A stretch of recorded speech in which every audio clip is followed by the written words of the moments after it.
여러분, 한번 예수 믿기로 작정했다고 늘 우리의 삶이 행복할까요? 우리가 큰 결심하고 수천 교인 되었다고 만사가 늘 형통할까요? 주일에 예배 잘 드렸다고 한 주간 걱정도 문제도 없이 늘 기쁨이 충만할까요? 우리에게 매일매일 더하는 은혜가 필요합니다. 믿은 후에도 계속되는 영적인 공급이 필요합니다. 마치 핸드폰을 때마다 충전해야 되는 것과 같고요. 자동차에 기름을 주기적으로 넣어줘야 되는 것과 같지요. 우리의 신앙도 지속되는 공급이 필요합니다. 그렇지 않으면 우리의 삶에 힘을 잃게 되어지고 주저앉을 때가 참 많습니다. 비행기를 한번 생각해 보시죠. 비행기가 긴 그 활주로를 내달리다가 이륙할 때 보면 얼마나 놀랍습니까? 그 큰 덩치가요, 그 큰 동체가 엄청난 속도로 내달리는 것도 참 신기한데 그것이 땅 위로 떠오를 때 또 얼마나 경이롭습니까? 어떻게 비행기가 땅 위를 박차고 오를 수 있을까요? 힘이 있어야 됩니다. 비행기가 힘이 있어야 공기를 차고 하늘을 가뿐하게 올라서는 것이지요. 비행기가 출발은 했는데 힘이 없다고 생각해 보시죠. 그냥 땅만 달리다가 끝이 나 버리는 것입니다. 신앙도 마찬가지예요. 우리 신앙에도 힘이 있어야 됩니다. 그래야 삶의 때로 찾아오는 그 시험도 역경을 박차고 일어나서 하나님의 세계를, 세상이 알 수 없는 하늘의 평안과 기쁨을 우리가 맛보고 경험케 되는 것이지요. 여러분, 이게 한 번 힘으로 가능한 것일까요? 전에 한 번 받은 그 은혜로 오늘을 살 수 있을까요? 매일매일 지속되는 영적인 공급함이 필요합니다. 여러분, 나는 하나님으로부터 매일 영적인 힘을 공급받고 있는지요? 아니면 힘 빠져 날 수 없는 그 비행기와 같은 삶을 우리가 살고 있는지요? 오늘 말씀에도 보면 정말 중요한 것이 빠져버린 한 이야기를 기록해 놓고 있습니다. 1절과 2절의 말씀에 이렇게 기록을 하지요. 사흘째 되던 날 갈릴리 가나에 혼례가 있어 예수의 어머니도 거기에 계시고 예수와 그의 제자들도 혼례의 청함을 받았더니, 예수님과 그의 제자가 또 예수님의 어머니 마리아가 한 결혼식에 초청을 받아 가게 되어졌습니다. 그런데 문제가 생겼지요. 3절 말씀에 보면 포도주가 떨어진지라. 이처럼 난감할 때가요, 잔치가 한참 무르익어 가는데요, 그만 포도주가 떨어지고 말았습니다. 유대 장치에 떨어지면 안 되는 것이 있었지요. 포도주였습니다. 다른 것은 다 떨어져도 이 한 가지 빠지면 안 되는 것, 포도주였습니다. 포도주가 떨어졌다는 것은 주인이 손님들을 잘 생각하지 않다는 말입니다. 막대한다는 것이었고요. 그들 무시하는 일이고요. 욕먹는 일이었습니다. 그러니 포도주 없는 잔치는 사람들이 가려고 하지 않는 것이죠. 금방 흥이 깨져버리고 금방 사람들의 마음이 닫혀버렸습니다. 그래서였을까요? 예수님의 어머니 마리아가 급하게 나섭니다. 3절 후반절 말씀에 이렇게 기록하지요. 예수의 어머니가 예수에게 이르되 저들에게 포도주가 없다 하니, 마리아가 예수님께 한 말씀입니다. 저들에게 포도주가 떨어져 없다는 것입니다. 예수님이 이것을 몰라서 마리아가 하고 있는 말일까요? 참 인상적인 것은 마리아가 예수님께 포도주가 떨어졌으니 좀 어떻게 좀 해보세요 말한 것도 아니고요, 급히 포도주를 좀 만들어 달라고 요청한 것도 아니고요, 그저 포도주가 떨어졌다는 것을 말하고 있습니다. 한마디로 있는 사실을 그대로 말하고 있을 뿐입니다. 여러분, 우리도 이 모습이 필요합니다. 내게 있는 사실을 그대로 볼 줄 아는 것이 필요합니다. 다시 말해서 내 삶에도 포도주가 떨어졌음을 스스로 인정할 줄 아는 깨달음이 필요합니다. 많은 사람들이 내게 포도주가 떨어졌음을 모른 채 살아갑니다. 포도주가 떨어졌다고 없다는 것, 곧 하나님의 공급하심 없이 신앙생활하는 이들이 참 많이 있습니다. 그러면서 다른 것에 관심이 많지요. 그러면서 다른 것을 채워달라고 열심입니다. 하나님 이것 주세요. 저것도 주세요. 하나님 이 문제 해결해 주세요. 저 문제도 없게 해 주세요. 하지만 여러분, 우리에게 정말 필요한 것은 다른 것이 아니라 포도주입니다. 하나님의 공급하심이고 하나님 그분과 내가 마주하는 것입니다. 당장의 문제 해결이 순간의 위로가 우리에게 필요한 것 같지만 그것들이 우리의 채워줌을, 공급함을 대신해 주지 못합니다. 여러분, 포도주가 떨어져 버린 집에 다른 게 무슨 소용이 있을까요? 흔나는 음악이 무슨 소용이 있을까요? 사람들의 노랫소리가 무슨 소용이 있을까요? 포도주가 없다는데요. 그러니 우리는 나를 정직하게 보아야 됩니다. 내 속을 솔직히 들여다봐야 됩니다. 겉모습 아니고요. 내 속을 잘 살필 줄 알아야 됩니다. 내 마음의 그릇에는 포도주가 차 있는지 아니면 비어 있는지요. 이제 곧 떨어질 것처럼 그냥 간당간당하고 있는지요. 여러분, 하나님의 공급하심 없이 절대 일부터 잡지 마십시오. 하나님의 공급하심 없이 삶을 그냥 계속 그것을 이어가려 하지 마시기를 바랍니다. 채우는 것이 먼저입니다. 공급하심이 먼저입니다. 그렇지 않으니 자꾸 삶에 문제가 일어나고요. 그렇지 않으니 주변의 사람들과 자꾸 티격태고 소리가 커지게 되는 것이고요. 자꾸 어렵고 복잡한 일이 생겨나게 되면 여러분, 채우는 것이 먼저입니다. 채우되 아무 것이나 채우지 마십시오. 우리에게 필요한 것은 값싼 위로가 아닙니다. 그래서 눈앞에 문제 해결되어지는 것, 그것이 아닙니다. 하나님이 내게 주시는 것, 아니 더 정확히 말하면 하나님 그분을 우리는 채워내야 됩니다. 저는 이 예배의 자리가 그 하나님을 채워낼 수 있는 그 자리가 될 수 있기를 소망합니다. 오늘 말씀은 예수님의 그 채우시는 이야기를 기록하고 있지요. 예수님께서 포도주가 떨어져 버린 그 잔치집에 어떻게 그 포도주를 채우고 계시는 것일까요? 우리 7절에서 9절까지의 말씀을 한 절씩 교독해서 읽도록 하겠습니다. 예수께서 그들에게 이르시되 항아리에 물을 채우라 하신즉 아귀까지 채우니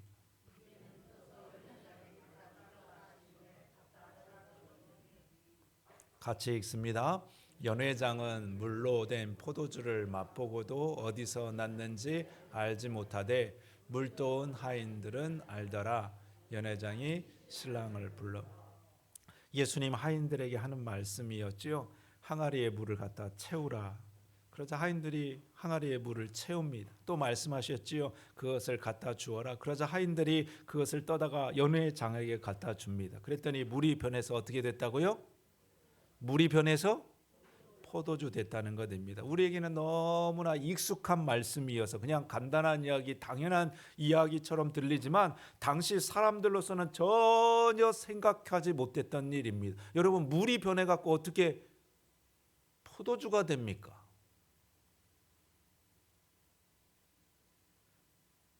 예수님 그 문제를 해결하기 위해서 그 사람들에게 포도주를 빨리 만들어라 하신 것도 아니고요. 옆집에서 얼른 사와라 아니면 빌려오라 하신 것 아니라 물을 떠다가 포도주를 만드셨다는 것입니다. 여러분, 예수님이니까 그냥 당연한 일일까요? 하지만 여러분, 예수님께서 물로 포도주 만드신 것은 물만 가지고 하신 것이 아니었습니다. 오늘 우리가 주목해 보려는 말씀이 이것이지요. 예수님 곁에는 물떠온 하인들이 있었습니다. 예수님 항아리에다가 물을 채우라 하니 하인들이 물을 채웁니다. 또 갖다 주라 하니 그것을 갖다 줍니다. 여러분, 예수님의 포도주는 이 하인들의 순종과 함께 완성이 되었습니다. 언제나 예수님이 일하시는 곳에는 이와 같은 이들이 있었습니다. 말씀하시는 예수님이 계셨고 그 말씀에 순종하는 사람이 있었습니다. 그래서 여러분, 무엇으로 하나님 우리를 채우시는가? 누구에게 주님 당신의 것을 채우시는가? 말씀의 사람이고 순종의 사람입니다. 예수님의 말씀을 귀담아 듣고 그 말씀대로 따르기를 힘쓰는 사람들입니다. 때로 우리들에게도 다 이해가 안 될 때가 있죠. 왜 항아리에 물을 채우라고 그러는지, 왜 물을 그것을 갖다 주라고 하는지. 내 생각이 있기 때문입니다. 내 계획이 있고 내 경험이 있기 때문입니다. 그러니 내 생각대로 하고 싶은 것이고 내 경험대로 하고 싶은 것이고 내 뜻대로 하고 싶은 것이지요. 그런데 그럼에도 불구하고 말씀에 반응하고 말씀에 따르기를 힘쓰는 사람들이 있습니다. 그에게 하나님은 당신의 것을 부으시고 채우십니다. 하나님의 공급하심을 아낌없이 부어주시는 것입니다. 여러분, 내 방식이 아니야 하나님의 방식을 따르라고 하니 좀 불편하고 불안한지 않은지, 왠지 그러면 손해볼 것 같고요, 왠지 그러면 내 것을 포기해야 될 것 같지 않은지요. 그러나 그렇지 않습니다. 하나님의 방식이 내 방식보다 훨씬 능력 있고 탁월하기 때문입니다. 하나님의 일하시는 것이 내가 일하는 것보다 더 뛰어나고 안전하기 때문이에요. 안심하십시오. 그렇게 한다고 내가 손해볼 일이 하나 없습니다. 한번 생각을 해보시지요. 물로 포도주 되게 하는 것이 쉬울까요? 옆집 가가지고 포도주 빌려오는 것이 쉬울까요? 마트에서 포도주 사오는 것이 빠를까요? 물로 포도주 되게 하는 것이 빠를까요? 물로 포도주 되게 하는 것이 편할까요? 직접 포도주 담는 것이 편할까요? 포도주 안 담아 보셨어요? 포도주 담으려면 어떻게 하셔요? 마트에 가서 좋은 포도 사다가 씻어갖고, 그렇죠? 그래가지고 그걸 담아가지고 설탕을 넣나요? 뭘 넣나요? 넣어가지고 딱 담아가지고 오랜 동안 숙성시켜야 그게 포도주 되는 거 아닙니까? 그러니 여러분, 포도주를 담그는 것이 빠른가요? 물로 포도주 되게 하는 것이 빠른가요? 뭘 물어봅니까? 여러분, 예수님께서 물로 포도주 되게 하는 것은 그건 일도 아닙니다. 예수님 더한 일도 하실 수 있습니다. 그분은 우리가 생각하지 못하는 기가 막힌 방법으로 일하시는 것이지요. 누가 물로 포도주 만들 생각을 다 했을까요? 누가 어린아이 도시락을 가지고서 5,000명에 넘는 사람들을 먹일 그 생각을 누가 했을까요? 누가 다윗의 그 작은 맷돌로 거인 골리앗을 쓰러뜨릴 그 생각을 누가 했을까요? 여러분, 하나님이 일하실 때 내 삶에도 그와 같은 일들이 일어나게 되어집니다. 그러니 여러분, 하나님께서 일하게 하십시오. 하나님께 하시도록 내 일을 그분에게 맡기십시오. 하나님의 방식을 신뢰하고 그분을 인정하는 삶을 사시기를 바랍니다. 우리가 순종한 만큼 하나님의 것이 더 많이 채워집니다. 잔치집의 하인들이 항아리에 물을 채우면 채울수록 포도주가 많아지는 것처럼요, 내 순종의 분량이 많아지면 많아질수록 하나님의 채우심이 더 풍성케 되는 것입니다. 그러니 순종하되 기쁨으로 그 일을 순종하시기를 바랍니다. 하나님의 방식을 따르는 일에 기쁨으로 그 일을 하십시오. 억지로는 하나님도 기뻐하시지가 않습니다. 여러분, 내가 채워야 될 항아리는 무엇이 있는지요? 지금 내 눈앞에 있는 그 일인지요? 육신의 질병인지요? 자녀들의 진로인지요? 억울한 일에 잠잠히 기다리는 일인지요? 하나님의 때를 참고 인내하는 것인지요? 무엇이 여러분들이 채워야 될 항아리인지요? 기억하십시오. 하나님의 때가 곧 옵니다. 지금은 빈 항아리 같고 물밖에 없는 것 같지만 곧 그 항아리에 주님의 포도주가 가득 차고 넘칠 때가 옵니다. 그때는 지금의 아픔과 부끄러움이 기억조차 나지 않을 것입니다.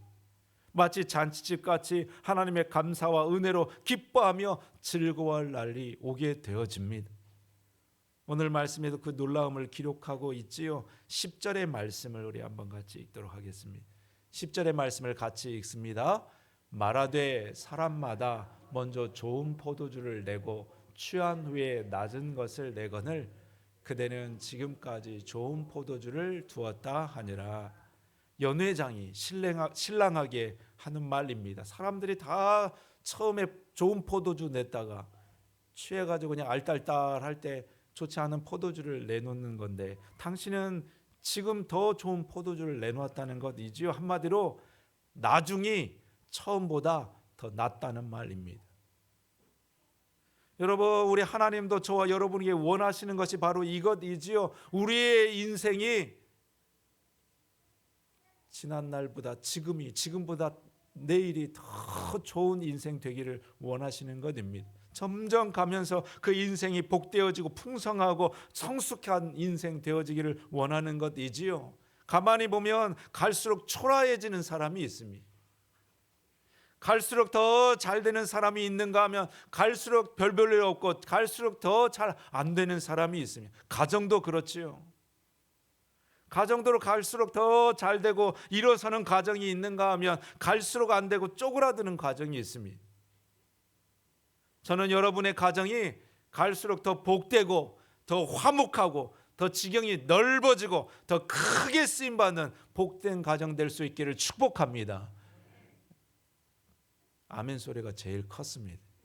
오늘 설교 중에서 제일 아멘 소리가 컸습니다. 다 그렇게 되기를 원하시는 것이지요. 우리의 신앙도 그와 같았으면 좋겠습니다. 갈수록 믿음이 더 커지고 더 성장하고 더 성숙하고 하나님 기뻐할 만한 신앙으로 자라날 수 있기를 소망합니다. 무엇이 그렇게 만드냐입니다. 무슨 차이냐 그런 것이지요. 계속 채워지는 인생을 사느냐 아니면 빼앗기는 인생을 사느냐의 차이입니다. 하나님 매일 부어주시는 은혜로 사느냐 엉뚱한 것을 채우며 빈 껍데기로 사느냐의 차이입니다. 하나님의 말씀을 기준으로 그분의 길을 가는 삶을 사느냐 아니면 내 생각, 내 경험으로 내 길을 고집하며 그 인생을 사느냐입니다. 그는 갈수록 빼앗기고요. 갈수록 쇠하고 갈수록 맛을 잇는 인생을 살아갑니다. 지금은 별 차이 없는 것 같지요. 그나 나나 별 다를 게 없어 보이죠. 그도 힘들고 나도 힘들고 그도 두렵고 나도 두렵고 나도 처음 가고 그도 처음 가고 다 똑같은 길을 가는 것 같습니다. 하지만 여러분 둘이 분명히 나눌 때가 옵니다. 분명히 달라질 때가 옵니다. 하나는 하나님의 채워줌으로 넉넉하고 풍성해지는 있는가 하면 다른 하나는 점점 빼앗겨서 부끄럽고 궁핍한 삶을 사는 이가 있습니다. 하나님께서 채우는 인생과 그렇지 않은 인생이 이렇게 다릅니다. 하나님의 말씀으로 사는 이와 제 힘으로 사는 이가 이렇게 다릅니다. 여러분 하나님의 공급하심과 채우심을 늘 사모하시기를 바랍니다. 매 순간 하나님의 말씀과 함께 살기를 힘쓰십시오. 내 감정과 내 필요를 따라 살 것이 아니라 하나님 주시는 말씀을 반응하며 주님과 동행하는 삶을 사시기를 바랍니다. 오늘 말씀에 신랑이 홍인잔치에 예수님을 초청한 것과 같이요. 내 삶에 예수님을 늘 초청하며 그분과 가까이 하는 삶을 사시기를 바랍니다. 그에게 혼인잔치의 기적이 일어납니다. 물이 변해서 포도주 되는 주님의 새 일이 내게도 일어나게 되어집니다. 어그러졌던 것이 바로잡히게 되고요. 더럽혀졌던 것이 깨끗게 되어지고요. 부족한 것이 풍성게 되고 절망이 기쁨으로 바뀌어지는 인생 되어집니다. 예수님 정말 우리에게 원하시는 삶이지요. 예수님 갈릴리 혼인잔치의 그 위기를 실패를 새로운 기회로 바꿔주신 것 같이 우리의 삶에도 지금보다 나중이 더 맛있는 그 포도주와 같이 더 복되고 풍성하고 기쁨으로 가득한 삶이 되어지기를 우리 주님의 이름으로 축복합니다. 우리 같이 기도하도록 하시겠습니다. 주님, 포도주가 떨어진